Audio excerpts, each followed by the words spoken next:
So you land a promotion, and instead of celebrating, your first move is reaching for your phone to start explaining to people why you actually earned it. Or you had to cancel plans last week and somehow spent the better part of an hour building the perfect excuse.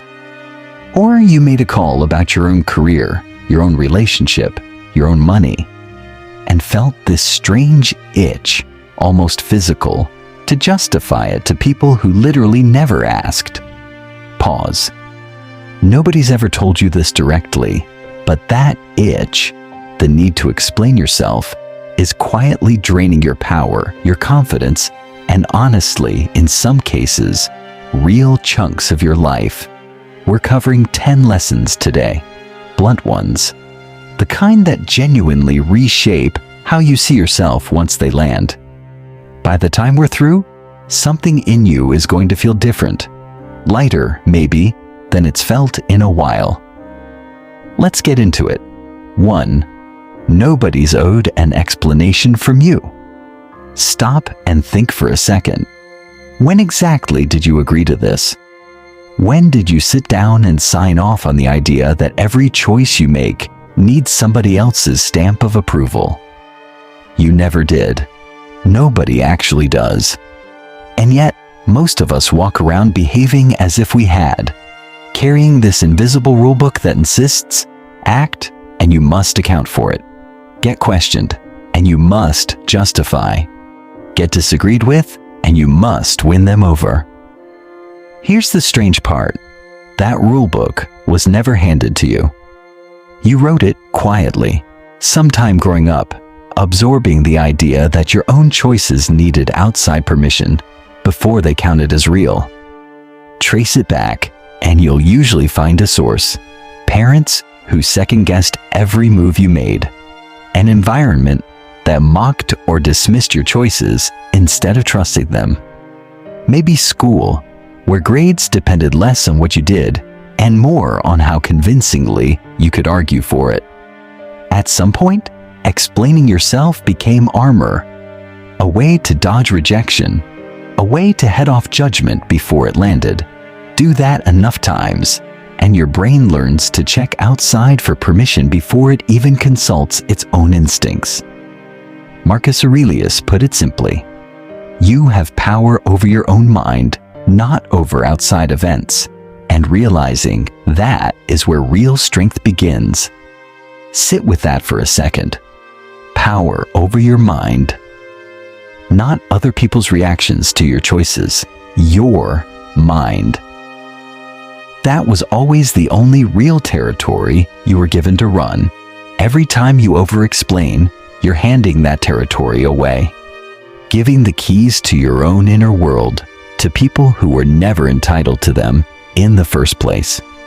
The Stoics had a word for that inner command center, the hegemonikon, the ruling part of the self, and pretty much their whole philosophy revolved around defending it. You don't owe anyone an explanation, not out of arrogance, not because you don't care, just because the choice was always yours to carry and yours alone. 2. That habit of over-explaining? It's usually old wiring, not a personality trait. This one might be the most important thing you hear today. Over-explaining isn't just how you communicate. It's not some charming personality quirk, and it's definitely not proof of intelligence, even though plenty of us tell ourselves it is. 9 times out of 10, it's a trauma response. And before you write that off because nothing big ever happened to you, hear this out. Trauma isn't only catastrophe. It's anything that taught your nervous system it wasn't safe to just exist without constantly justifying that existence. A childhood where saying, "I'm sad," got met with, "You have no reason to be," teaches you to build an airtight case before you're even allowed to feel something. A parent who picked apart every decision teaches you that your own judgment can't be trusted. So, you learn to outsource it. A relationship where you were endlessly interrogated teaches you to explain first before anyone even asks, just to get ahead of the attack.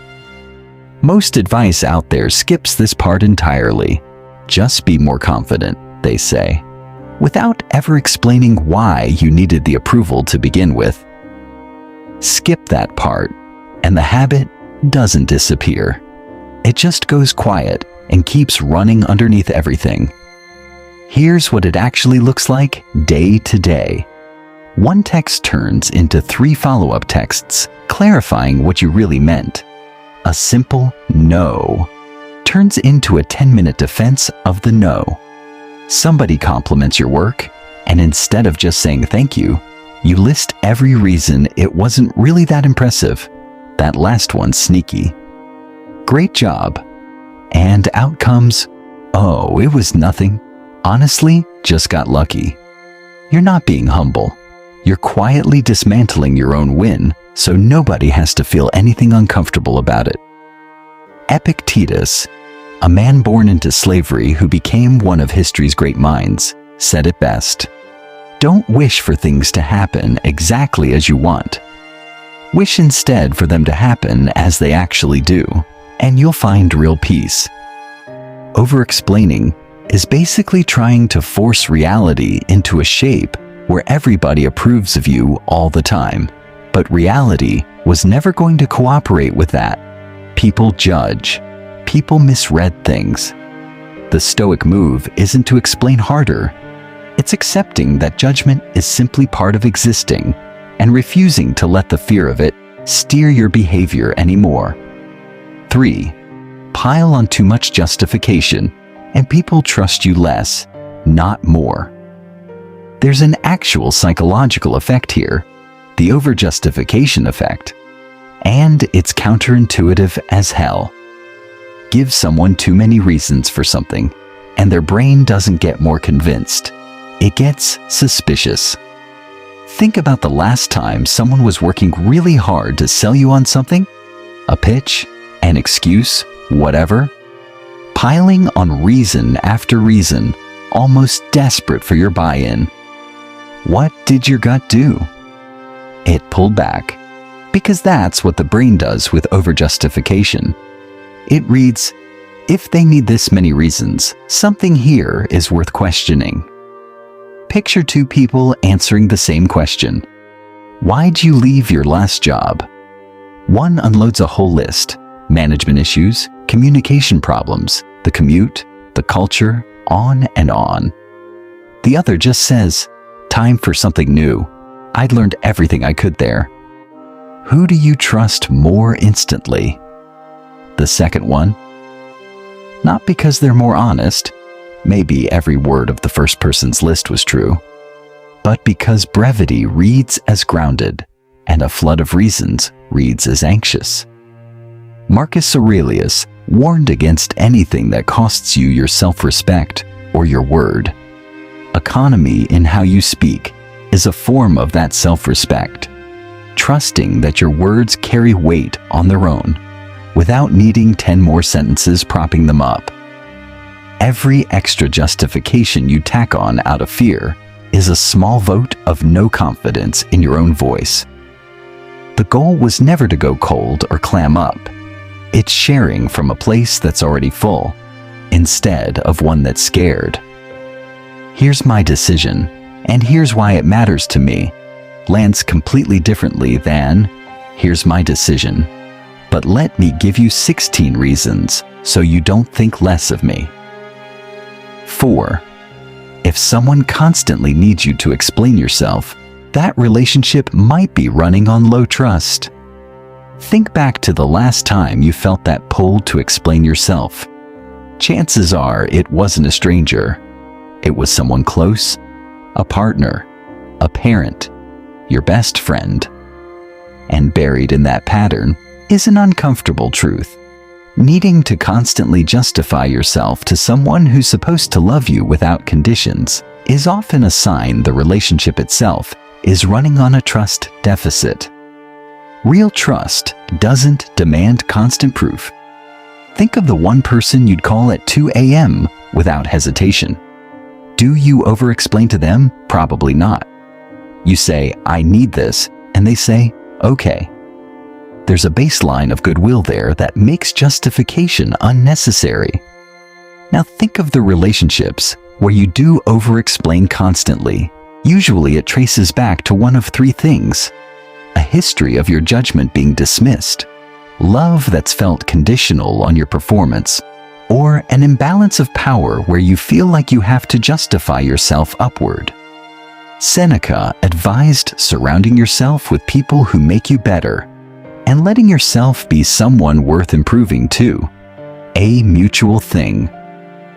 The Stoics were deliberate about who got close, not out of snobbery, but because they understood the people around you shape the voice in your own head, even when you're alone.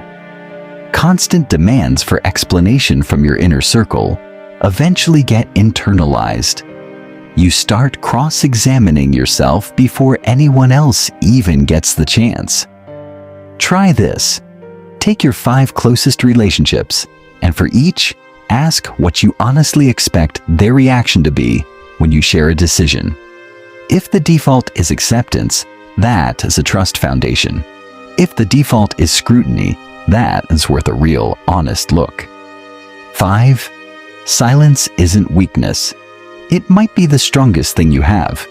Most people can't stand silence. The second a conversation lulls or a question hangs in the air, the instinct is to fill it fast. And that rush is exactly where over-explaining, rambling, oversharing all come from. Here's the thing about silence. Psychologically, it creates space, and space is where meaning actually gets to land. Talk without ever pausing, and there's no room for your words to register. Speak, then let silence sit, and suddenly, what you said carries real weight. Picture an interview. Why should we hire you? One candidate rushes through 5 overlapping reasons at once. The other pauses 3 full deliberate seconds, then says, because I've done this exact role before, and I made my last company $3 million doing it. Then lets the silence sit again. That second candidate gets the offer, not purely because of what they said, but because of what the pause itself communicated before a single word came out. I'm not scrambling. I'm choosing my words on purpose. Marcus Aurelius said he'd happily change his mind if shown he was wrong, because truth never actually hurt anyone who sought it honestly. That's what real security sounds like. Grounded enough in your own thinking that you don't need speed or volume to prove you believe it. Try this the next time something high stakes comes up.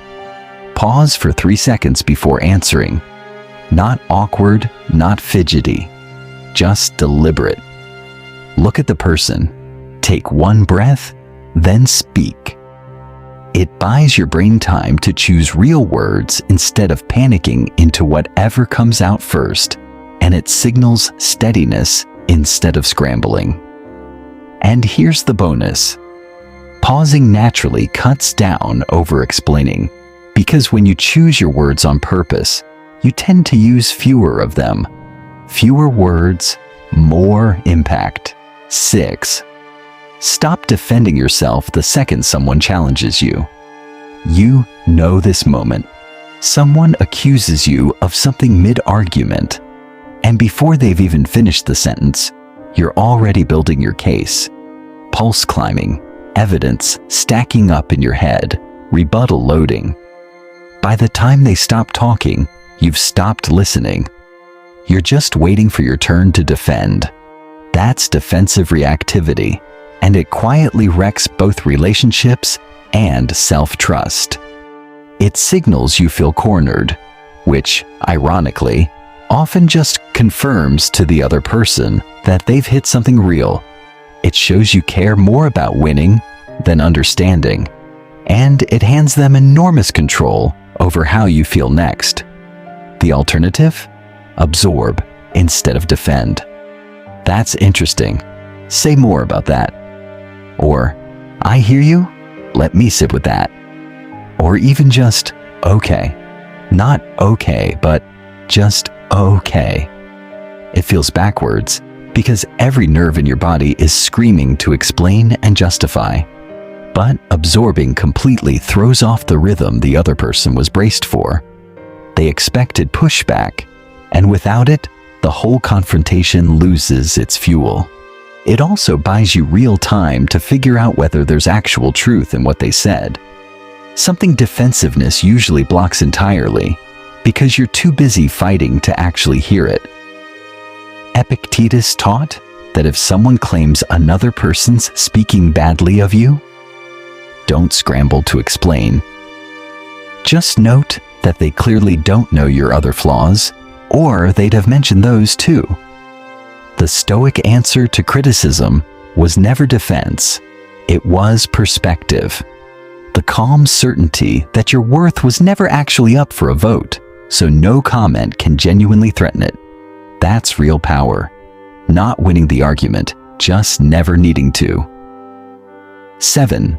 A simple structure for saying less and meaning more. Assert, context, and.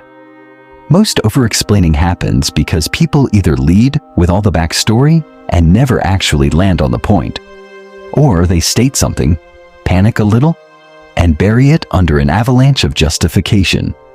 Flip the order instead. First, assert. Lead with the actual decision, the boundary, the answer, stated plainly. Instead of, well, I've been going back and forth on this for a while, and there's a lot to weigh, but I think maybe I might not go to the event. Just say, I won't be at the event. Second, context. If it genuinely adds something, keep it to one line. I've got a prior commitment. That's enough. Third, end it there. No apologizing, no extra qualifiers tacked on, no slow fade into more justification. State it. Add the one-liner if needed, then stop talking. Someone asks why a relationship ended. The old instinct spins up a whole story. It's complicated. There were communication issues. We wanted different things. Nobody's really to blame. The timing was off. The tighter version, it wasn't the right fit for either of us. Pressed further, we wanted different things. Then stop. Seneca said to trust your gut instincts because they generally know what they're talking about. This structure protects exactly that. Your original clean read on a situation before it gets buried under everyone else's imagined reactions. Practice it enough, and it actually reshapes how you relate to your own decisions. Leading with the assertion trains your brain to default to confidence instead of anxiety. 8. There's a real difference between explaining and actually communicating. None of this is a pitch for going cold, secretive, or emotionally unavailable. Real communication is one of the most valuable skills a person can build. The line here was never explain versus don't explain. It's communication rooted in security versus communication rooted in fear. There are plenty of moments where real explanation isn't optional, it's necessary. When your choice genuinely affects someone else with skin in the game, they deserve honesty, not because you owe them approval, but because they're actually impacted. Owning a mistake at work with a straight account of what happened, that's integrity. Teaching or mentoring someone thoroughly, that's just the job. Sharing your doubts and reasoning with someone close to you, that's intimacy, not weakness. And when you've genuinely hurt someone, real explanation followed by real accountability is character, full stop. Here's a useful filter. Ask whether the explaining is serving them, serving the relationship, or just serving your own need to dodge judgment. If it's the first 3, talk freely, warmly, in as much detail as feels right. If it's that last one, that's the pattern worth unlearning. Marcus Aurelius said to stop debating what goodness looks like and just be good instead. The Stoics weren't distant or unfeeling. They had real friendships, real loyalty, real love. What they refused to do was let anxiety dictate their speech. They spoke from genuine care and accountability, not from managing how they were perceived. That's the actual line. Not communicating less, communicating better. Communication that's actually in service of something real. 9. Your identity was never something the public gets to vote on. Here's a worthwhile question. Who are you when literally nobody's watching? Not the version you perform, not the one you're constantly explaining. The person underneath all of that, that's who we're trying to get back to.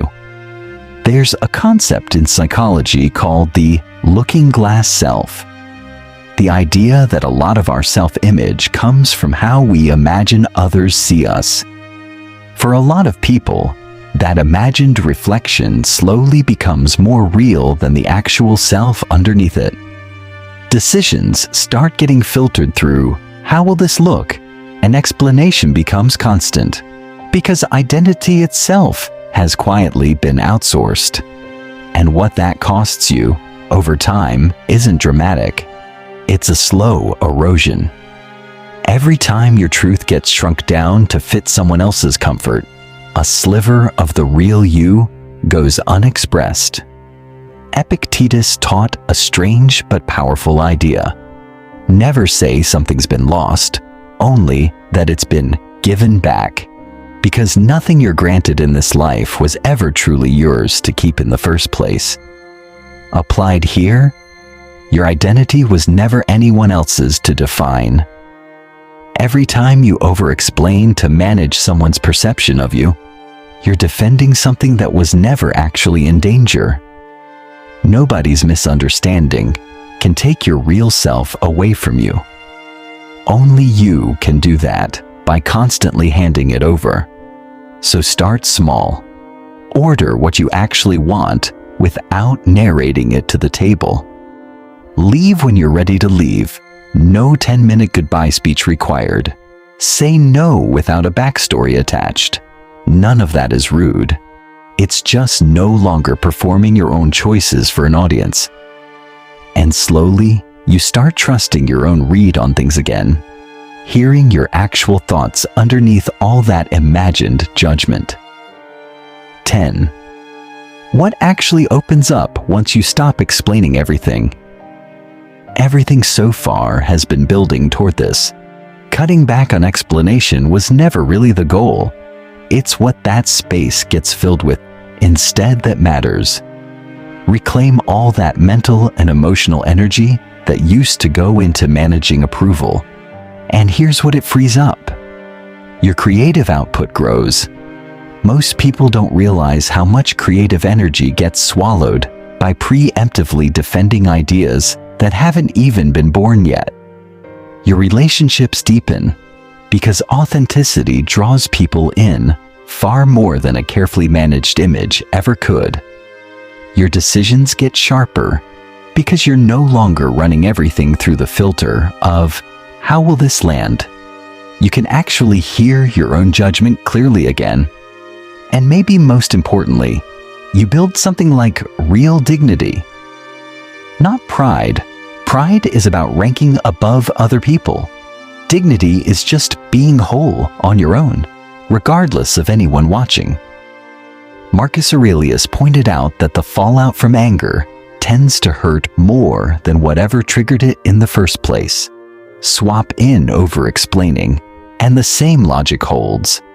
The cost of constantly justifying yourself, the eroded confidence, the drained energy, usually outweighs the brief discomfort of just letting someone not fully get it. That discomfort passes in a moment. A lifetime spent over-explaining doesn't. There's a version of your life where you already know you're enough the second you wake up, where decisions come from calm instead of panic, and other people's opinions are just interesting, never the foundation everything else rests on. That version isn't years down the road. It doesn't need anyone else to change first. It's sitting right there in the very next choice you make. Pause. Quick recap. You don't owe anyone an explanation. That contract was never real. Over-explaining is usually old wiring, not a personality trait. Understanding where it came from is what actually shifts it. Pile on too much justification, and people trust you less. Say less, mean more. If someone constantly demands explanation from you, look at whether that relationship is actually running on trust. Silence isn't weak. It's often your strongest move. Stop defending on instinct. Absorb first. Respond from steadiness. Try assert, context, end. Know the difference between real communication and anxious explaining. Your identity was never up for a public vote. And on the other side of all this, more creativity, deeper relationships, cleaner decisions, and something like real dignity. Go make one real decision today and don't explain it to a single person. Just notice how that feels.